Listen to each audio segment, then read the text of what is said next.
Man is like man. So how long have you actually had this store for right here? So next month, June 15th, 5 years. 5 years? Yeah. Long time, bro. That shit went by fast. Thank you. What put you with the connection with Johnny Dang? Like, did you? So how this store came about, it's actually a crazy story. So back in 2018, Drake had released a song called Mob Ties. And when I heard it, I was like, man, it's a good song, naturally. But the more important thing about this was I started noticing people embrace the word. They were twisting their fingers up. It became kind of like a movement of sorts, right? So me being from the streetwear world, I call up Jay Prince Jr., good buddy of mine. Major shout out to all the Princes, family to me. And I called Junior, I go, yo, bro, this Mob Ties shit is dope. He goes, yeah, huh? And I'm like, we need to turn this into something more than just a saying. He goes, what do you think? I'm like, we turn this into a brand. He goes, I like that. I was like, but more importantly, let's turn this into a streetwear brand. Because we can put it on merch, and I know people are gonna rock it. So he goes, all right, bet. So what are you thinking? And I'm like, well, what we'll do is we'll do a series of limited engagement pop-ups, starting in 2018, our first one, which was at Richmond Studios. Very, very successful. And then a year later, 2019, I'm inside my 950 square foot apartment, which is how like this whole thing started. And I called Junior back and I go, man, it's like that last one was popping, bro. Let's do another one. It's been a year now. And he goes, all right. I go, I picked the last location. You pick this one. He goes, all right, I'll call you back tomorrow. So he calls me back and he goes, all right, we're gonna do it. I think it was December 19th. I was like, bet. I was like, where are we doing it? He goes, we're gonna do it at Johnny Dang's. I said, stop, bro. I said, Johnny's? I was like, well, fool's gonna win $1 million. He goes, bro, it's done. I'm like, what do you mean it's done? He goes, we're doing it. I said, all right, bet. So we do the event here. Over about a course of 5 to 6 hours, roughly around 3,000 plus people come here. Within the first 30 minutes, Johnny pulls me aside, pulls my shoulder and goes, hey bro, you should put your store upstairs. Was this was like an empty store, or was this? Yeah, it was empty. It was empty, bro. Like literally, like just wood floors and this infamous orange couch. Like it could have been from like a casting call video. You know what I'm saying? Like literally, it was just an orange, just like little couch in here, and so there was nothing up here. So like naturally, when I first started the business, you know, I was more of just clothing. Believe it or not, I never did shoes. Like, and the reason why I didn't do shoes is because inside of a 950 square foot apartment, which was my store, this is where like Sauce Walka, Maxwell, all the people would come, they smoke, come shop. You gotta keep in mind, it's only 950 square feet. So naturally, what takes up a shitload of room? Shoe boxes. Yeah. So me, I'm like, all right, well, I'm gonna go heavy on the clothing, because clothing you can just stack up and, you know, create a lot more space that way. So I got with Texas Shoe Exchange, and I called them before we did the pop-up, and I said, man, because they were with me for the other one, I said, bro, this one's gonna be huge, because at Johnny's, I need you to come down from Austin, let's do this shit. So once I seen them bring all the shoes, and I kind of like seen it in my head, so when Johnny pulls me to the side, like I started kind of like envisioning what it would look like in here, right? So I had taken a few trips to LA and New York just to kind of see how they did resale stores, right? So the first thing I seen when I went in there is, you know, they had a lot of stuff in there, but more importantly, like how we do the merch here, everything's in bags, plastic bags. That was one of the first things I seen. So boom, I had to get the plastic bags. You know, every shoe, when I went in this one shop, all the shoes were wrapped up plastic. So I said, we're gonna do that too. And I started with like 6 brands, but as we got in here so that way we could fill it up. Obviously that you know, we expanded that number pretty substantially, really quick. Once we got the shoes in here, the clothing in here, then at that point it was like, all right, how can we do this? Because then we also need backstock, right? Yeah. So we actually, like, believe it or not, Johnny, I hope you don't see this, we drilled into his floor without even telling him, and we created a shoe cage here. So, and later we could take, like, just for B-roll, I'll take out back there, but we built like a whole shoe cage, it's a whole storage back there. Then we started doing like the floating shelves, putting the racks in here. The racks I have in now are like more of like the industrial style, but like if you had came to me like 2 years ago, believe it or not, I still had the racks that I had from inside my apartment in here. So it's just like really just silver rolling racks. So, you know, when people come in here, they're like, man, like this is legendary. Like, how did you do this? People just really don't understand that, like, there's a lot of trial and error to get here. It was a process. It was huge. Like, bro, I had 2 different sets of business partners that screwed me over, that stole from me. I was inside West Oaks Mall, got stolen from my business partners. I was in East Downtown, my first spot, inside the small little, so my thing was, I felt like I knew I couldn't do it by myself. So I would put trust in the people, right? And then it would burn me. So where I'm going with this is like, you may get into situations where you feel like you're up against a corner and that like, you're like, man, why am I doing this, right? But the resiliency of your heart and your soul, the humbleness and just being strong-willed will take you through everything. You know, I'm a 2-time convicted felon. You know, a lot of doors closed for me, right? Like, and it was very tough to still open them even after I got the convictions. And so I kind of had to like bust down my own door, you know? So when I told my parents I was gonna do this, you know, my mom goes, I come from a Jewish mother, so you know they're very strict. You know, she's very sweet. Mom, I love you. She said, you're gonna be in your mid-30s, almost 40 years old, selling shmatas. And what shmatas mean, it's in Yiddish. It's like the Jewish language. You're gonna be selling clothing. You're gonna be selling shoes. And I literally told her this one sentence, and we laughed about it to this day. I said, if I don't do it, someone else will. And since then, obviously, y'all know there's 15, 20 stores now that have sprang up over the course of these years. You know, so. I still feel like what we're doing here is so historic to be linked up with someone like Johnny Dang, who's a cornerstone, not only in the Jewish community, but also in the hip hop community. You know, seeing this guy that, you know, we grew up watching this guy, you know, with Paul Wall. From Houston and stuff? Born and raised. The only time I ever left the city was 2006 and 2009. I went to UT in San Antonio. And I still got 55 hours left to finish. I will say this, guys. If you're kind of like how I was, and you want to finish college, and you're getting older, I'm gonna say this: finish it, because once you get my age, it's very tough to go back. And you know, to this day, I still wish I had that piece of paper. Granted, where I'm at now, probably don't need it, but just to make my mom proud and to say that I did it, I wish I would have done it. What side of Houston did you grow up on? Southwest. So Southwest side. I went to Kittner High School. You know, basically Fort Bend, Sugarland, where Maxwell went. Yeah, where Maxwell went to high school too. You know, so shout out Kittner. It's funny. What was it? Like 2 years ago, I went to my 20-year class reunion. Like that was a trip. Like that was it. See, everybody, you know, you now. Yeah. They know that. You know, the one thing I kept hearing, which I loved, was, "Yo, Mike, you still look the same." Because I hate to say this, when I was looking around, no one looked the same. Everyone looks old as shit. They got families. You know, put on some weight. You know, I'm not hating. You know, I'm just. It comes with age. All right. That's one thing you get to look forward to when, you know, I'm 40 years old. When you get towards my age, that's just the reality of things. You're working against gravity, for lack of a better word. So. You know, but no, you know, walk in there. I got, you know, my 26-year-old Latina girlfriend, and you know, I'm wearing like a chain, and like, you know, just kind of like had to pop my shit for the anniversary. But it was cool, you know. You know, looking back, even over the last like 20 years, what I came from there to where I'm at now, it's a trip, you know. How do you stay hip to like the clothing brands? You're on social media watching them. Yes. I will say this, bro. This industry, for lack of better words, is a vicious cycle. Because not only do you have to stay hip to what's relevant at the moment, but you also have to get hip to what's coming. Yeah. So, you know, like for instance, you still got to be hip to Supreme and, you know, Antisocial, They're Social always Club, there, and right? That's kind of like your cornerstones of the resale game, right? But then you also have to go and find new brands. That way it makes things. You know, what's the word I'm looking for? You still want that kind of like magical experience when you come here, like, man, I've never seen this before. Yeah. You know, that was one good thing I was always doing, like when I was even at my crib, is I was always ahead of the curve, getting things that no one else had. But yeah, it's a vicious cycle because then things don't move right away, but then you still got to buy new stuff. So for someone that may be looking at getting into this, you know, do your due diligence first. You know, right now the shoe market is down, which for the buyer, it's a great thing. You can get shoes for a lot lower than it was during COVID. You know, during COVID, people had money. A lot of people that didn't normally have money. You know, it was a great time even for us. You know, I can't even cap. COVID was, you know, even though there was a lot of like uncertainty because people were getting sick and shit, everyone had money. It was great, you know, like shit. Yeah, for sure. So what about Exotic Pop? You go so there, you know, with them, yeah. So funny story with them.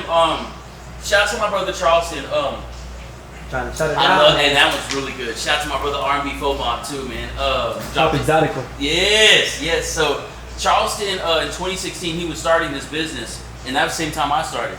So naturally, when we were initially conversating, we were both up and coming. So we knew what we both were doing was changing culture, right? But like fast forward to like 2018, after I got kind of screwed around by the business partners, and I ain't gonna lie, I was so upset. I'm like, screw this. I'm going back to basics. I'm gonna go do this stuff. I'm gonna put my shop back in my apartment, which I never thought I was gonna have to do again. I thought I was home free. I thought I was finally gonna have my storefront. I thought I was good. Nope, I'm back in the apartment. So whatever. I'm trapping. I'm selling clothes. I'm doing great. And during this time, Charleston was doing really good with Exotic Pop, and he comes over one day and he goes, this is really dope though, that how you still built it inside here. He goes, let's put a fridge inside here. I was like, bro, this is my crib. Like, again, remember, I'm all worried about room. Yeah. So like a big ass refrigerator inside my crib is definitely taking up more room than I want. So like maybe like what about like a one we could put like on like a countertop or something. But one thing I love about Charleston is that even during my like lowest, he always supported me. He was always, we did a lot of pop-ups, a lot of events together. Anytime I did any event, I could call him on the phone. He's showing up with the Exotic Pop vehicle. He's bringing the drinks, he's bringing the energy, he's promoting me. So to watch what he's doing on, in Alameda with his storefront, seeing what I'm doing over here, it's like a full circle moment for both of us, because they try to count him out too. He was going up against the big dogs, Pepsi, and these big, bottling companies, and he's a young black entrepreneur, coming up from the city, but he's getting the backing by all the artists and stuff, and he's getting all these cosigns. So like his trajectory was going, So we laugh about it now, because like we've made it, but there was a lot of times when we would communicate and just be like, man, this is tough, bro. Yeah. Being a business owner, having to get it. I mean, a lot of people don't know this. Like Charleston, up until even like a couple years ago, he was still hand delivering the sodas. So like, even though he had an entire team, he still was very hands-on in his operation. He still is to this day. Yeah, and obviously, he's popping up out there. He's got a little bit more help now, but that's again, it's part of the humble beginnings, Yeah, so you said the most important lessons you learned in business are the ones like not to trust people and those ones? You're good. What I would say is like some of the most important lessons I took away from business is first and foremost, believe in yourself. You do need a team. There is no successful multi-million-dollar business that doesn't have a team of people. You can't really just do it solo. It's tough. To do even this, you have to delegate so many different roles, so that way everyone comes together. So that way 11 to 7 p.m. 6 days a week, this place is one well-oiled machine, right? This is the machine. So you have to have people to keep the machine rolling. Now, you'll get kinks in the machine, right? And that's, again, the resilience of being a good business owner and being a good person and doing good business. We work through those things. But yeah, that's one thing I'll tell somebody, even in my journey, is, you have to put the trust into the right person. And I will say, don't rush. I guess what I would say is don't rush into it. Do your due diligence first. See how that person does business, even their own business, before rushing into getting business with someone. Because even on the 2 sets of people that I had did business with, if I had dug around a little bit more, I would have never done business with these people. But because I was in the moment, because I just wanted to make it. I just wanted to build something on another level. I rushed into it, which that's what bit me. I should have did my due diligence. Learning lesson there. Big time. Yeah, I mean, that's the thing, even with life, not even just business, it's even how I got here was a lot of learning lessons. Like if I could go back in hindsight and not be arrested 15 times, not gone to prison, not have 2 felony convictions, I would roll back time. But on the flip side of it, going through all that is what led me to here. Same with the podcast for some of us as well, I wouldn't have these ideas if I didn't go through some of those situations for sure. It's and again, it's all about the resiliency of who you are. Y'all are strong people, so we go through this, we go through things, but at the end of the day, we get through it and know that God never puts anything on our plate that we can't handle, For sure. How does it feel to be a Texas trendsetter? I never would have thought I'd be into like the trendsetter influencer category. Because like when I did this, it was never for that. You know, when I initially started this, it was to change Houston culture, to bring something that I felt like I only saw on the East and West Coast, but to now be part of that culture, you know, to have my thumb on that culture, to even be in music management. Shout out to my brother Peso Peso. I've done things that like I never thought in my wildest dreams that I would have done. But you know, even like us, you know, a business owner, and especially in the streetwear game, we're no different than a rapper. Our street cred is everything. Yeah. Like y'all wouldn't be sitting here with me right now if I didn't have a good name, if I didn't do good business, if I didn't have the spot at Johnny, respectfully. Yeah. You know, but I feel like, you know, by doing good business, by keeping humble, you know, even though I'm around a lot of celebrities, I'm around Johnny, at the end of the day, bro, I still put my pants on like you do. Between me and y'all, I still stay in the same 950 square foot condo, it's paid off.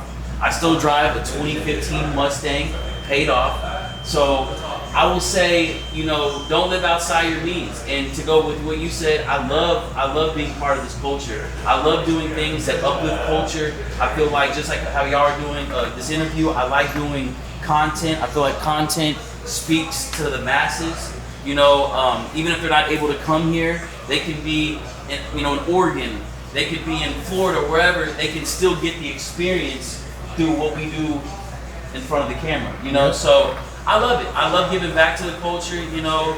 There's been a lot of sleepless nights, a lot of things I've done that I haven't been paid for, that, you know, that nothing really came from it other than just giving back and uplifting. Like, even with Peso Peso, you know, it wasn't tough for me, but I had to really like instill even into myself that, you know, you're used to being the guy in front of the camera, but now with having an artist, you got to put them on the pedestal. Now it's about what's best for them. So when we fly out to San Francisco, when we met with Empire, I had to like reel it back and like, as excited as I was to be out there, like this is about him. Yeah. You know, so we got to do what's best for him.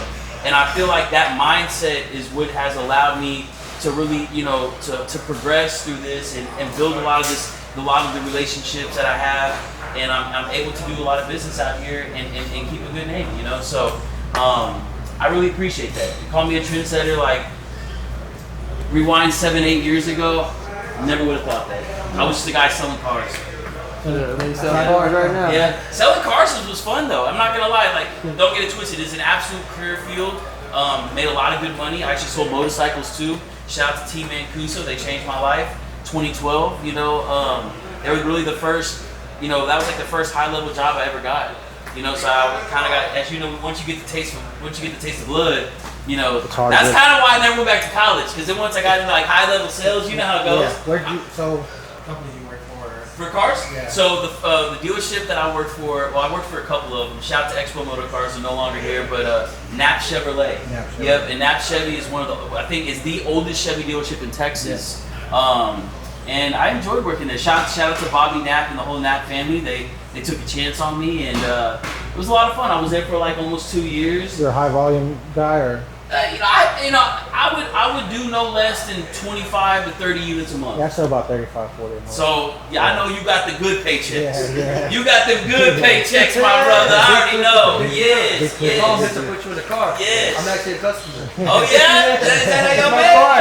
Yeah, I love it. See, the car game still connecting people, bro. Yeah. Yeah. I loved it. You know, it's funny because when I was selling cars at Expo Motor Cars, shout out to my manager Mike. That was when I really formulated this company. And so I was managing another location, it was like a satellite location, 10 minutes away, right off the Beltway. And so my main focus was when I got there, I worked the whole place by myself. So I walk in, like there's like a showroom, and it's just me in there at this location. Yeah. So with great power comes great responsibility, right? So my main focus was like, hey, as long as I got that one unit out, you know, at least that one unit out, then I could kind of like chill a little bit and work on formulating this, because I already kind of knew I wanted to get into this.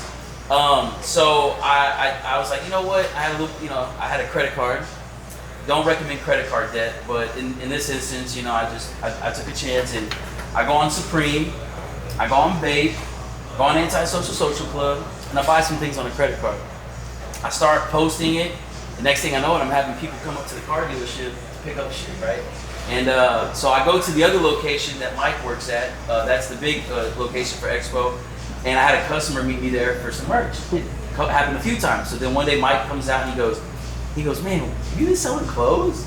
You know, like most people at a car dealership, if you do a business outside of selling cars, they'll fire your ass. Yeah, you know? for sure. So they Mike, frown upon it. Yeah, they frown upon it for sure. You know, so Mike goes, you selling clothes? I'm like, what's the right answer? He goes, just be honest with me. I'm like, yeah, I am. He goes, I ain't gonna lie, it's dope. He goes, looks like you've been doing good. He goes, man, I ain't gonna lie, Mike, you got a special personality. He goes, you should try it out. I was like, what do you mean? He goes, you should go all in and try it. I was like, yeah, I only probably had like maybe $5K saved up to my name, like $5,000, which nowadays $5,000 is really nothing. Even back then wasn't a whole lot of money. And I was like, all right, should I put it 2 weeks in? He goes, no. He goes, if it doesn't work, he goes, I know it's gonna work, but if it doesn't work, Mike, you can come back. I was like, you sure? He goes, I was like, all right. I was like, all right, man, I'm gonna finish up today, but starting tomorrow, I'm gonna go try this out. And I told my mom about it. Again, she was kind of like, clothing and shoes, like you're leaving for sure money. Yeah. You're taking a chance on, like basically taking a chance, you know? Cars not for sure money either. It isn't. Unless you're good. Right. I mean, like at the end of the day, you know, we write our own checks, you know? Like if you don't sell, you get hourly, and we all know that that's not you get 1 hourly, 2 hourly checks, you're gone, you know? So I took the chance, and that's one thing I guess I could tell y'all is when you got a good idea, you believe in yourself, you gotta take that chance. Chances make champions. They do. You know, I didn't want to leave it for sure money because it was very uncomfortable at first. But I'm glad I did. You know, it's good that you have a supportive man. I've been in the business almost 10 years. This is the first time I've worked for some of that support. Like right now, like I was at work. I'm still dressed for work. I left to come do this. My boss, he was like, man, it's Friday, but you know what? Just go ahead and do it. And just hurry it back. Come to you know, shout out Paul. Shout out Paul. You know, it's hard to find good people nowadays too. Yeah. So I think, you know, some of these guys, especially a guy like you that sells a lot of cars, you know, I think he knows that, hey, I better let him go have a little bit of time. Yeah. It's better to let him do what he needs to do and come here and do the business than try to cut him off and bring someone in that ain't worth the shit. You know? Yeah. So, but yeah, you know, it was uncomfortable at first, and it was a slow progress. But once the thing started to connect, it really connected. And you know, while I was doing it, I was privy to a lot of cool moments. 2018, you know, Tekashi 6ix9ine, before he became what he is now, he was an up-and-coming artist going crazy. And he ended up coming to my shop. I was the only shop he's ever came to in Texas. And I ain't gonna lie, in that moment, I realized how big content was. Yeah. So I really started switching gears and really getting into like the content arena.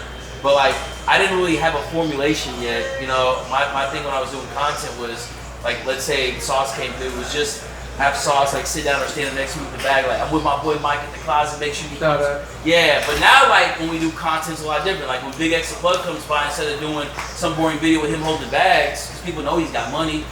What's your favorite shoe? What got you into shoes? It's about, you know, again, tying in more to the community, more into the culture.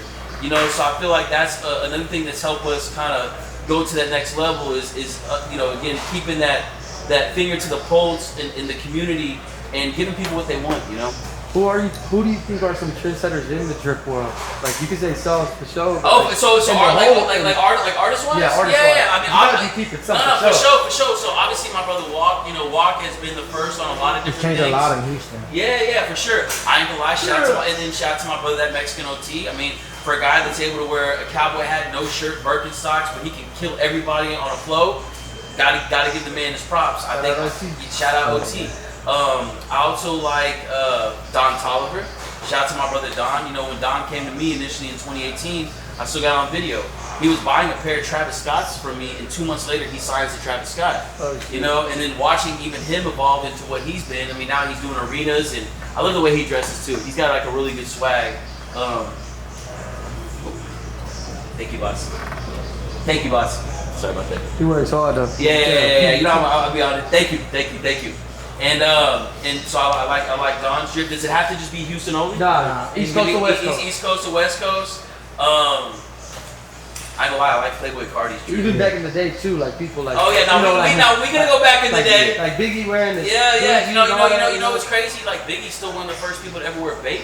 Yeah. A lot of people don't know that Biggie was wearing Bape camo hoodies before, like, I feel like people even knew what Bape was. Yeah. You know, I mean, I like Playboy Cardi's drip. I like he wears like the leathers and the chrome hearts. You know, Chrome Hearts is a huge brand now. A lot of people don't know that Uncle Jesse from Full House was one of the first celebrities to ever wear chrome hearts. bro. Like he was wearing chrome heart vests. You know, like those vests nowadays would probably be worth $50,000. You know what I'm saying? I'm gonna come out with the Fat Boys clothing line because they kind of stay away from the 5 and the 6 and stay away. Babe, I think Babe goes up to 4X. There, you're right. There's not. We gotta get some companies making bigger clothes for the big boys, man. Yeah, I want to look good especially too, the streetwear brands, because like even then, like Supreme for the longest never did 2X. Yeah. And then like as of like 3 years ago, 2 years ago, they finally did 2X. That was like a big deal. That's their limit though, 2X? Only 2X, bro. Supreme is one of the first brands I've seen put their name on a lot of things. I got hit a little late, so like when I saw that, I was like, your brand could be much more than just something simple like a clothing brand. Absolutely. Like even now, and we'll go ahead and let people know, we were called The Closet, which, started in my closet, but we are doing a name change, and it's going to be called Flawless, and we're actually bringing Johnny Dang on as a business partner and a capital partner. He's going to be very hands-on with this business. So the reason why we chose that name, obviously because it's still synonymous to where we're at right now, is that it's easy for branding purposes. Like when I do decide to make merch and other things, it'll be a lot easier for us to use the word flawless than respectfully it is for us to use the word closet. And flawless in the diamond world is the top, right? It's the top. It's it. You don't get any better. So that was kind of like our thought process in doing this. We're gonna make the announcement next Friday, and then we're gonna have a cool unveiling event. It's like second week of June. Okay. So even then, like to me saying that like I'm formally in business with Johnny now. Like this ain't even a maybe no more. Just so we know, it's signed, sealed, delivered. I had to evolve with this business. I had to let go of one of my business partners that I started with, and no shade to him. I'm grateful for what we did these past 5 years. Very grateful. But this business isn't a business for complacency. I can't be around someone, even a business partner, that's just complacent, that's okay with just sitting or coming in twice a week. Like, we have to still treat this business as it was back when I was at the apartment. And if that shit don't make you hungry, if this shit don't make you hungry, if when you come and pull up to Johnny Dang's legendary location, if that shit don't get your rocks off, I don't know what it is. Like, I'll never go back to being just a reseller, bro. I'm never gonna be that guy that stands in front of athlete's foot trying to get 3 pairs. Yeah, you know what I'm saying? Trying to get 3 pairs of shoes so I can go sell to someone and be like, hey, can you do the same price as StockX? Like, I'm not doing that no more. Like what we built here, this is the castle. This is the throne. You have to literally be on. This is the pros. Like even when we got into this, like I always said, this is like getting to the NBA. To be with Johnny Dang, this is legendary. The people that walk through this building, it's beyond iconic, right? Like to this day, I still feel like it's a dream. But even then, like being in a situation for 5 years and thinking like, I mean, bro, between me and you, we did over 14 million in sales in 4.5 years. Man, that's crazy. 14 for a business that started in my apartment to a business that I can say is a multi-million-dollar business is incredible. But even then, like no matter how good we've done, I still have to look at things. I love what we did, I love what we're doing, but where are we going? Yeah. So if I feel that that person can't have that same conversation with me, then you know what? Then we got to do something different. And again, going forward with where we're at now, we have such an amazing team here. We shout out I see him right here. Shout out to my brother Phoenix. This is a guy that's been riding since day one, and even watching him evolve. And he's basically like the general manager for this entire shop. He runs everything here. And again, building trust even with someone like that. This is someone that's handling tens of thousands, hundreds of thousands of dollars in cash transaction, nothing, and he does it flawlessly. So, flawlessly. So, I'm not going to bash nobody. Again, like I said, I'm grateful for the situation that we got into. I'm grateful for where we went. But I don't look at what we've done these past 5 years. I'm looking now, what are we doing for this next 5 to 10 years? I'm 40 years old now. I still don't have a kid. I still haven't started my family yet. This is my baby. So if I'm all into this business, respectfully, no one can tell me that they're not all in. And if you're not all in, you gotta go. And between me and you, like it wasn't even just a business partner. I had 2 employees that also ended up leaving too. And it was just, hey, at the end of the day, I'm grateful even for them. But this isn't for everybody. This is a business that you have to continually bring value to the table. You have to continually do things outside the box. If you're just standing around and waiting for someone to come through the door, you're never gonna make it. Never. For sure. So back to shout out that boy Peso. I know Peso from G County. We used to do time together. Actually. Oh wow, We're the same age. We went through the system together. So how did you come up with like signing artists, and are you trying to sign other artists? You know, I'm definitely down with managing other artists. Peso's situation was a special one because it was right around Christmas time. He was on his ankle monitor, still is on his ankle monitor, but he was going through some shit. And he hits me up and he goes, yo, I seen that Johnny's doing a Christmas drive. I would love to be a part of it. I want to give back. I want to talk to the kids. I want to, put up some money. And not only that, like, I want to come and actually give the stuff to people. Like, I want to be outside in the heat, in the community, being part of it, right? So if someone tells me that, how am I not gonna want to do that? So I told Johnny. Johnny's like, hell yeah, tell him to come, bro. I said, Peso. And then we put him on the flyer. So he comes up that day, and I had seen he had made a post that he wanted to do management.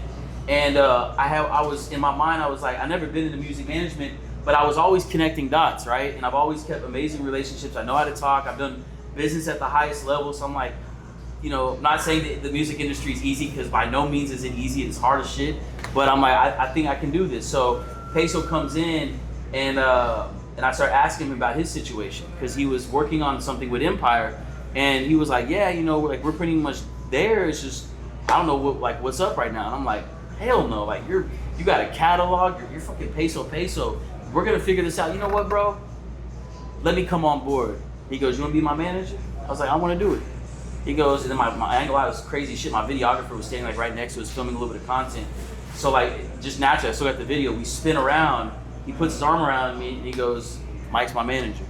And then like his other boy Jew was like, Mike the manager. It was a kind of funny video. And then literally like the first week of becoming a manager, we shoot 2 music videos. Third week, we're flying to San Francisco to really fine tune his Empire deal. And then next thing I know I'm in the studio with him putting together his first major label album ever. I'm in there putting together a session with him and OT where they record 2 songs together. I'm in San Francisco, I'm in LA with Peso, like hitting the ground running. Like, it was really cool to see everything. And then to my main thing, even where I'm at now, is I like to start something and I like to finish it. So watching or being able to start working on a project with the major label artist, to watching us turn it in, it coming out, and all things we had to do to get to that point, clearing records, doing producer agreements, there's so much that comes in with the music industry. And then even when you have everything together, it's all about timing, right? So once we started connecting everything and it started going, like, I look back in hindsight and I was like, I had to give myself some credit, because I'm like, bro, that shit wasn't easy. I was with Peso multiple nights, 3 to 5 o'clock in the morning. He's in there recording, like, he's like passed out. He's so damn tired, because he's a father too, of 2 kids. So it takes a lot. So I not only that, I had a lot more respect even from Peso, as we were doing this, because like I'm watching him, evolve as an artist, and like I love what he's doing right now. He's sobering up. He's taking his family and health more seriously. He's taking his artistry more seriously. He's got a lot of great music about to come out. I'm very proud of him, bro. So yeah, major shout out to my brother Peso. Love you, my brother.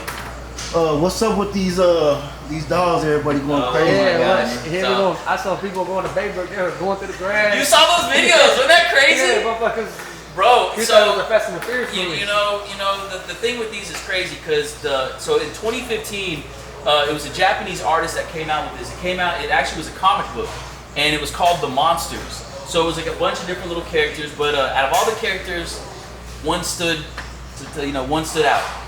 Labubu.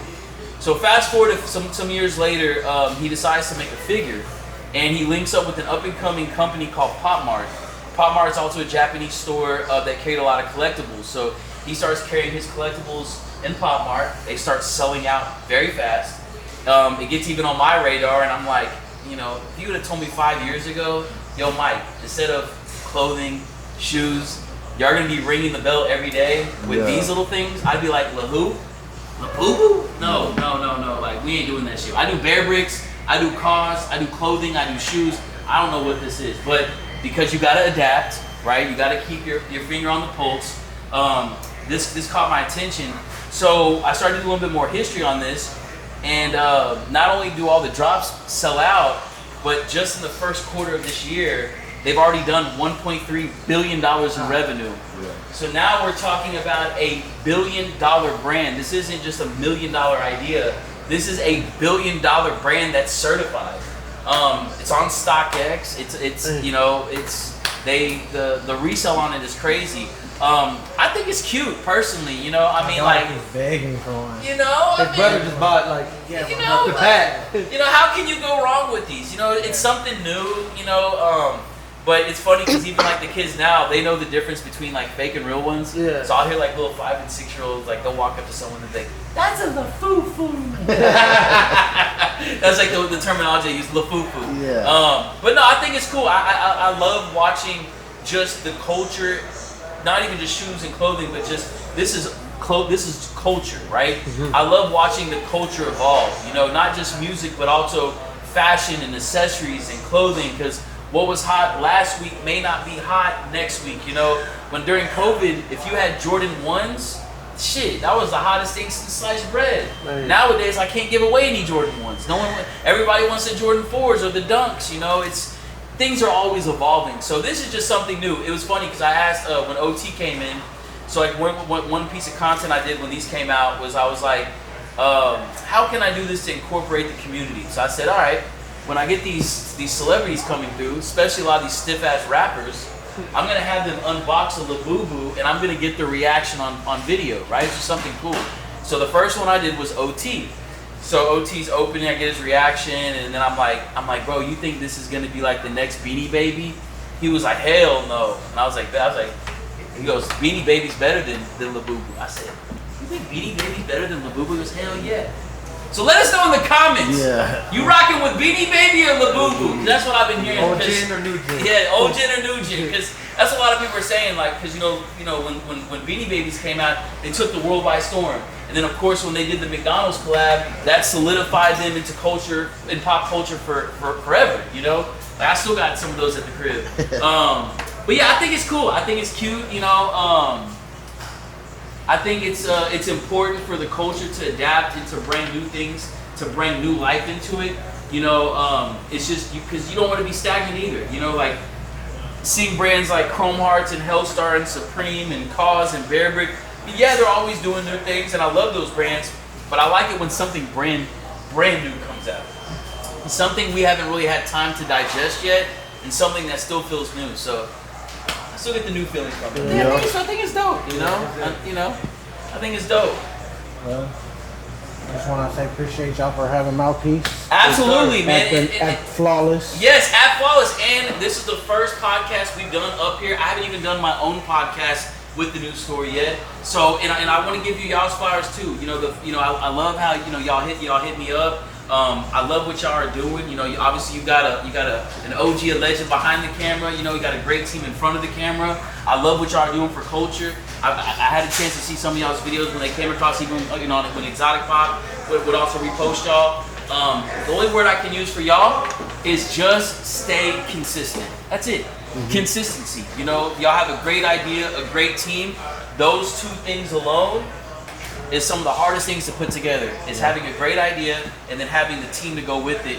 When you mesh those two things together, it's endless what y'all can do, you know? So you'll be flawless. Yes. So hey, I know that y'all are just getting going too. So I can't wait to see where y'all are at a year, 2 years, 3 years from now. Because staying consistent, getting out there and stay having fun with this. Because even now, even where I'm at now, I just feel like you still have fun with this. I do.